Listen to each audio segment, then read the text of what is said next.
have been let down by the leader of opposition and his ragtag army of sycophants about an issue that is, quite frankly, even a drunk stand-up comic at pub closing time given 30 seconds to speak whatever would be embarrassed about. I'm a free speech absolutist, so they had every right to say whatever they did. Yes, it was crass. Yes, it was undignified, because the allusion was to Prime Minister Meloni. It was a bit misogynistic, of course, because he didn't talk about any other of those hundreds of political leaders, foreign leaders that Modi has hugged, only this specifically. I can understand Rahul Gandhi not fitting into that bracket of adulthood. But this Sandeep Dixit guy, I mean, you know, look at his legacy. It's an illustrious legacy, for crying out loud. It's not the joke that I have objection with. He could apologize that, okay, I cracked a PJ, जिसे कहते हैं हम लोग मारते रहते हैं. Problem is Rahul Gandhi appreciated it. He laughed at it. He encouraged it. Then there's a Nishikant Dubey. And there is a tweet that he makes, and he puts out pictures of Fidel Castro with Indira Gandhi and Arafat with Indira Gandhi, and a very I can't even we can't even obviously say it on air. Man, what is this? What has this been reduced to? It seems as though our leader of opposition and some leaders in the BJP, like Nishikant Dubey, are trying to borrow a leaf from the Gen Z playbook. I think you're possibly, if not the only one, the first one, to speak about this issue. Why are they doing this? They are clearly trying to get into or be appropriated by the Gen Z. Clearly they're trying to. You look at Amit Shah को ऐसे तू वहाँ था, तू उधर जा रहा था, तू वो करेगा, उधर वो भाग गया, उधर. This is the street lingo. Tapori kind of thing, and they think by speaking like this, Gen Z is going to appreciate it. इनका पता नहीं कहां से इनके दिमाग में घुस गया. अब अजीब चीजें घुस जाती हैं, बट इनके माइंड में घुस गया कि foreign policy is this.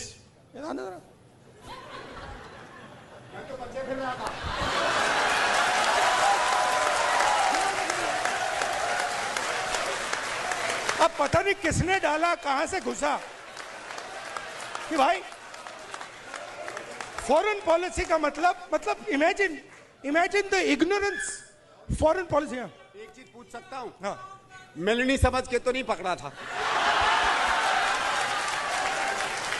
This Pew Research Survey, India is viewed more positively than negatively in the 2026 survey, with Sri Lanka giving India its highest rating at 79% favorable view of India. The principle amongst this is that we've no longer substantially prone to blackmail by the superpowers.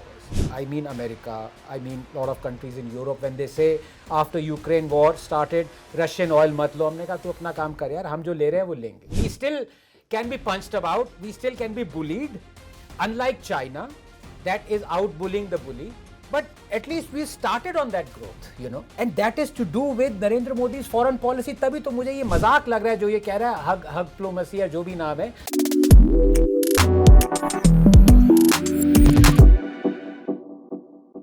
India is celebrating its 80th Independence Day, and today the country is projecting itself as a rising global power, with its leadership increasingly engaging with some of the world's most prominent and powerful leaders.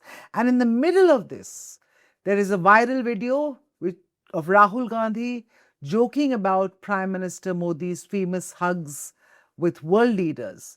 And that has created and triggered a fresh political storm. And joining me on Scrutiny, of course, is political commentator Anand Ranganathan. Hi Aditi, as Anand, always, lekin pehle.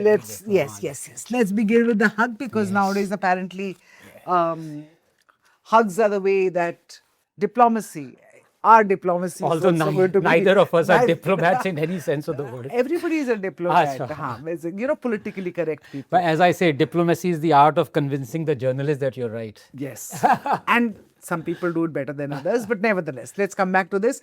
Anand, the moment that really set the internet buzzing really was the reference to the Italian Prime Minister, Meloni. And on the face of it, what Rahul Gandhi was saying in that clip and what the sniggering that was happening after Sandeep Dixit's intervention, it sort of appeared very sexist and inappropriate.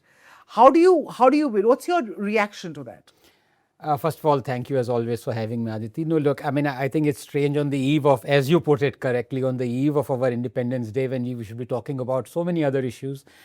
We have been let down by the leader of opposition and his ragtag army of sycophants and those who want to make him happy about an issue that is, quite frankly, even a drunk stand-up comic at pub closing time given 30 seconds to speak whatever would be embarrassed about.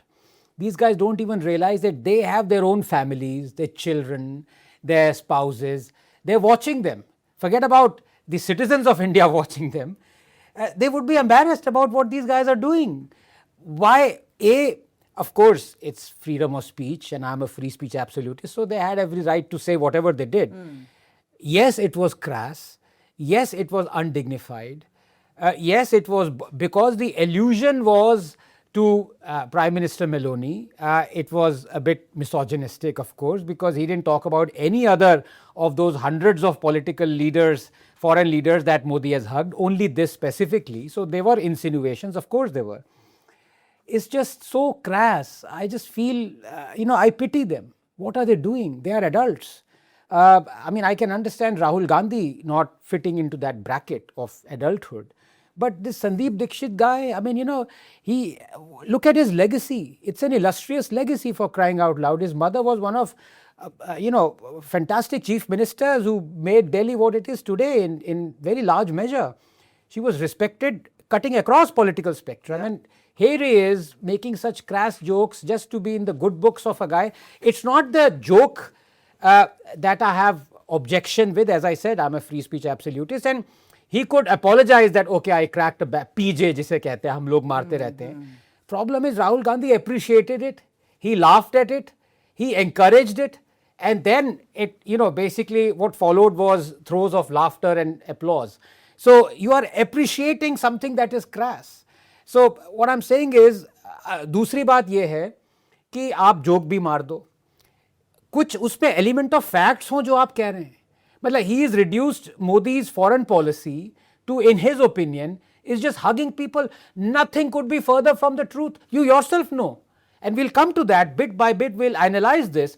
How, if there is one domain in the last 12 years that Modi has been spectacularly successful compared to all other domains, it is foreign policy.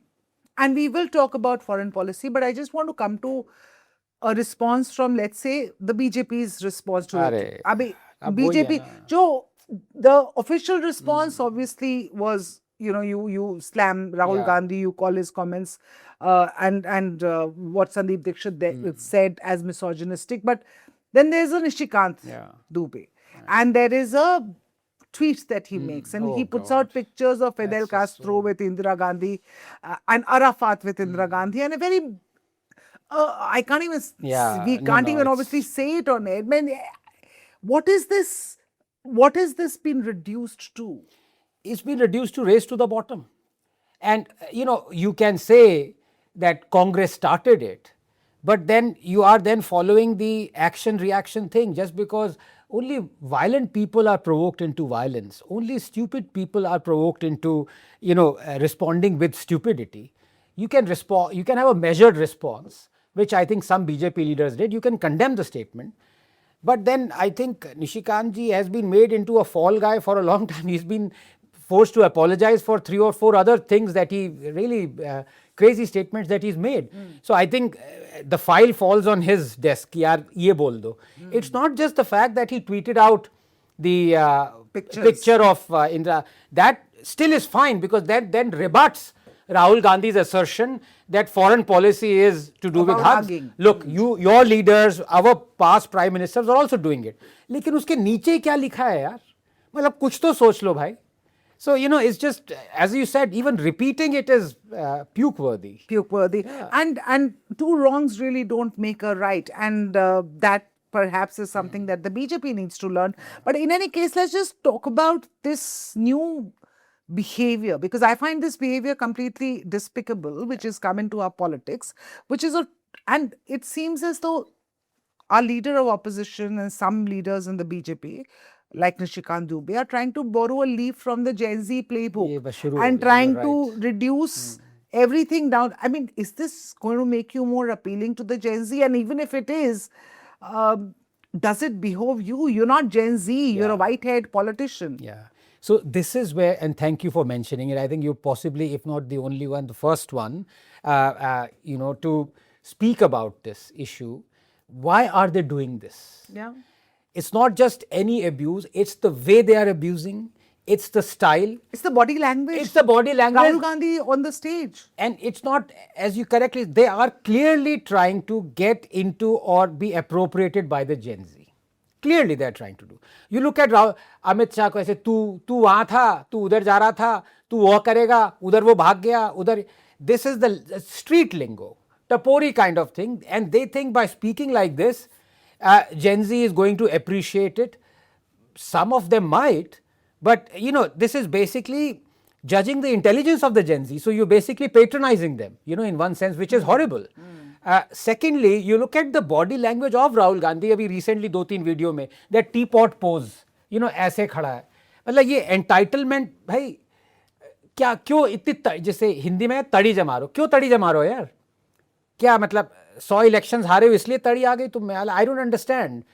He can be polite. There are enough people in the Congress who are polite, who can say the same thing, who can be scathing, and you can say it in a measured tone, I'm not even using the word sophisticated because that reeks of elitism. You can say it appropriately. He goes on a tangent. इनको लगता है कि जो ये बोल रहे हैं वो younger generation appreciate करेगी. As you said, वो नहीं कर रही appreciate भाई.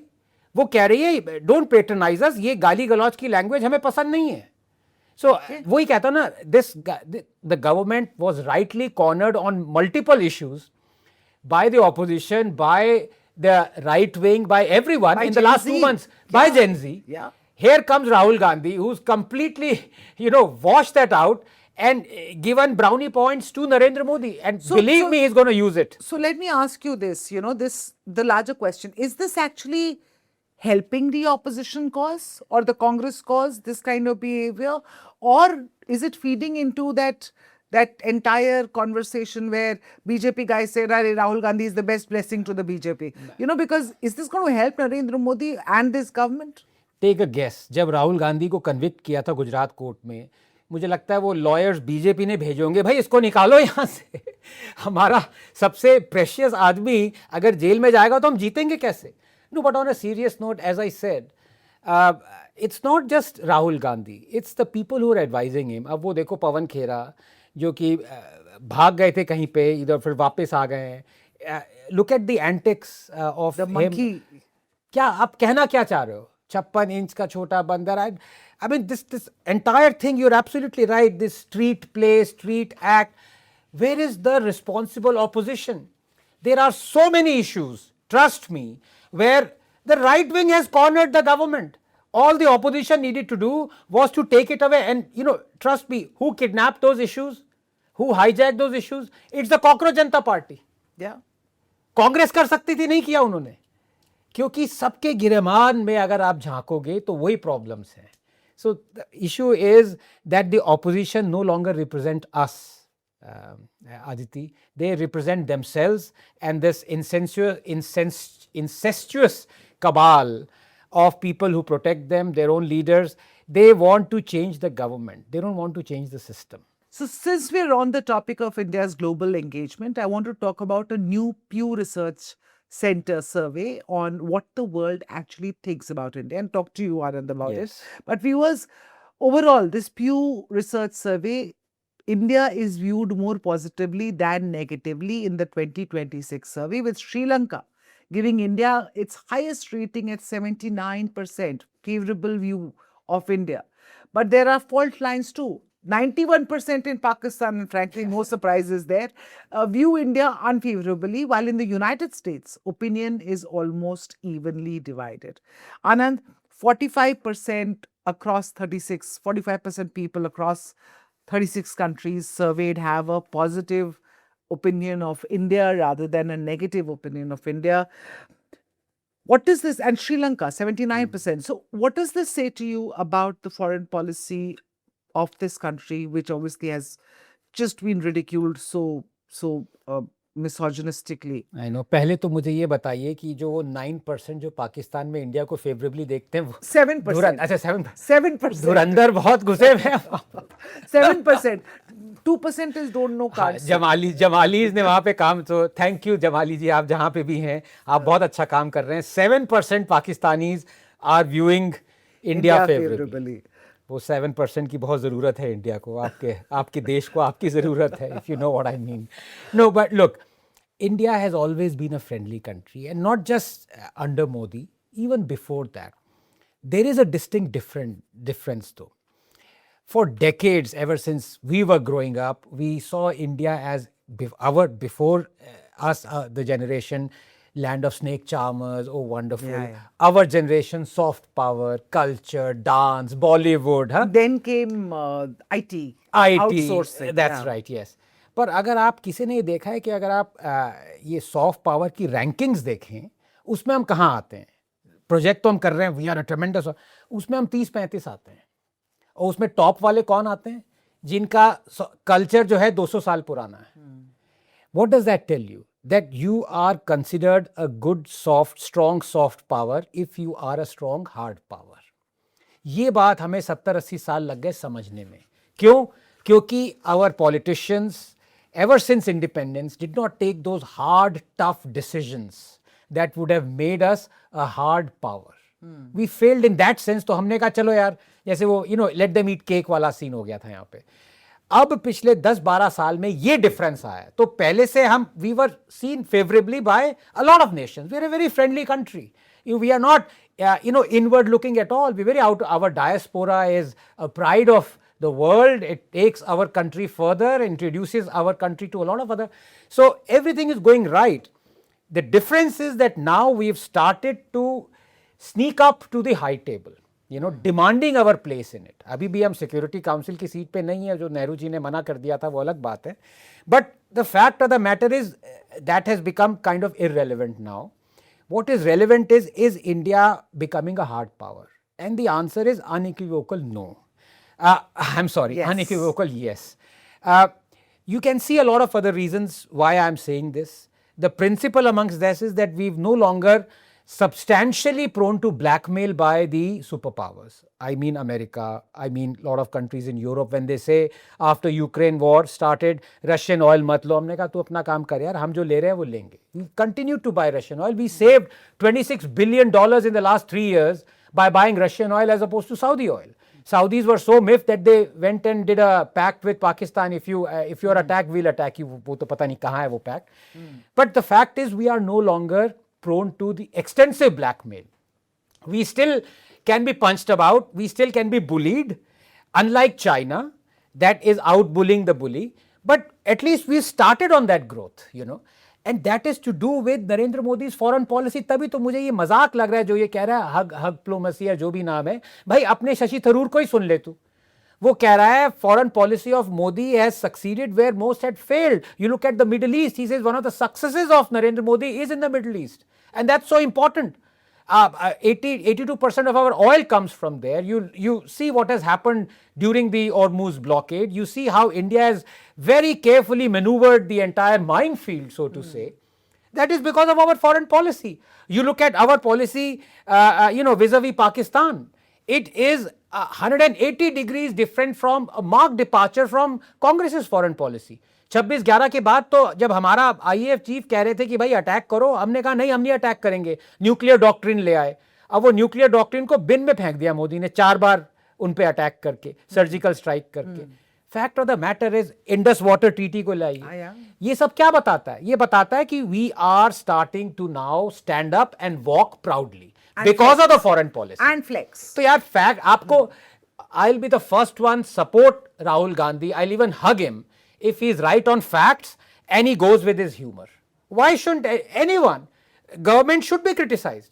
लेकिन अगर आप फैक्ट्स पे नहीं बोल रहे हो और गंदे गंदे पीछे मार रहे हो तो यार फिर मार पड़ेगी आपको. तो okay. So let's look at the neighborhood, immediate neighborhood. What the interesting thing is, a slide in favorability in Turkey also. Yes. So while we have improved our standing in lots of European countries, America, it's a 50-50 and there is a Yes. Republican Democrat Yeah. split over there.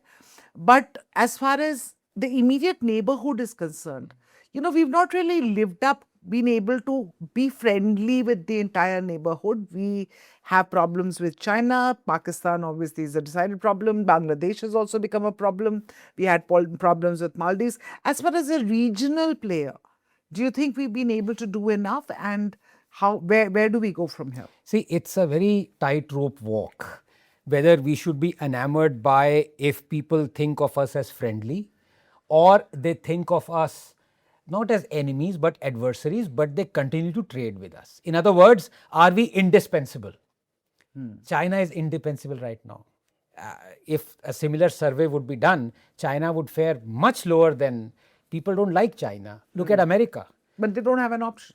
They don't have an option, So that's the difference out here. We are trying to have this tightrope. अब जैसे Turkey है, Turkey is very एंटागनिस्टिक towards, अगर उनकी आप पूरी policy देखो, way of thinking देखो, वो सब है.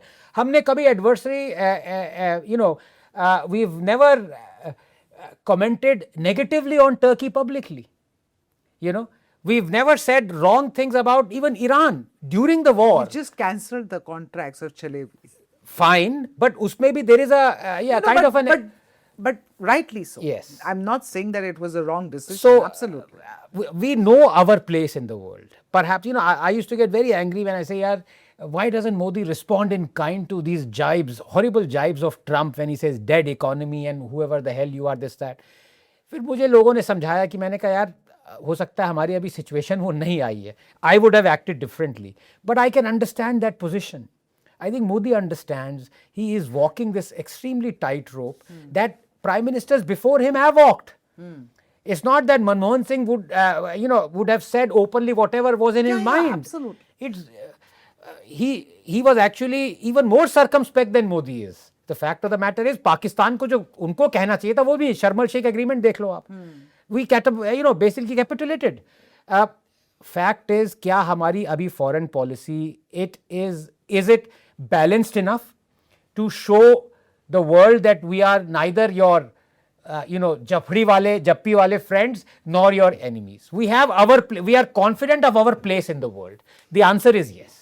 Okay, if you were to list down 2 achievements, 1 failure. Yes. Which that failure perhaps is something that Rahul Gandhi could possibly be talking about instead of doing these meaningless antics. Yes. What would they be as far as foreign policy? So spectacular success is, of course, continuing to buy oil from Russia. Meeting our security and energy needs.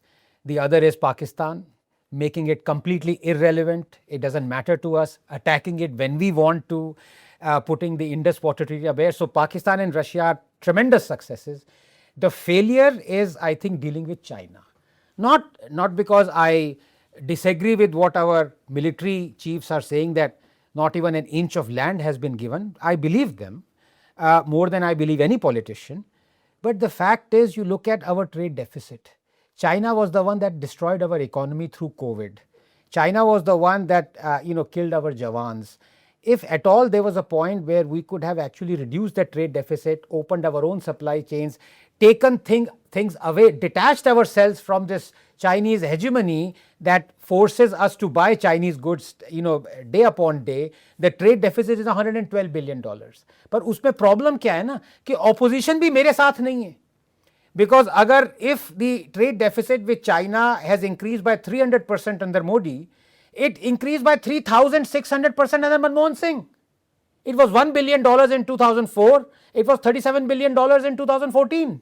अब $112 billion है. तो आप क्या कहोगे? आपने तो जो MOU किया कम्युनिस्ट वो ही नहीं डिक्लेयर किया आज तक. So I don't know. This is why I'm saying opposition does not represent us, Aditi. Please put it in. We are standing on our own. I don't know whether judiciary also represents us or not. हम अकेले खड़े हुए हैं, लेकिन हम strong हैं क्योंकि हमें वो will power है. हम एकजुट हैं. As India enters its 80th year of independence, and since we are shooting on Independence Day, what is what is more important for India to become powerful, a superpower, or for India to become more liked, trusted, loved in the world? What a great question. You can be both. You really can be both. You need not be like Americans. You need not try and build empires. And this is where our grounding, our culture comes into being.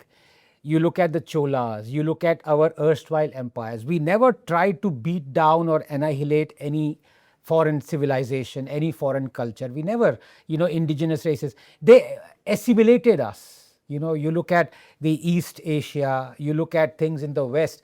We've always been friendly and yet been strong. I think India is in a unique position to adopt both. Very few countries have managed to do both. I can't think of a recent example. Europe certainly not, right? America definitely not. China increasingly not. They want to be superpower. We are superpower. We don't care whether we are liked or not. हमारा ये था यार हमने किसी को तंग नहीं करना लेकिन हम एक सुपर पावर बनेंगे जो हम पहले थे वही पाथ अगर हम अपनाएं अपनी हिस्ट्री ना भूलें I think that is the great lesson that we all must assimilate. All right. On that note, thank you so much, Anand, for speaking Always to a us. pleasure. And thank you, viewers, for watching this broadcast. We will, of course, come to you same time next week. Stay tuned to Times.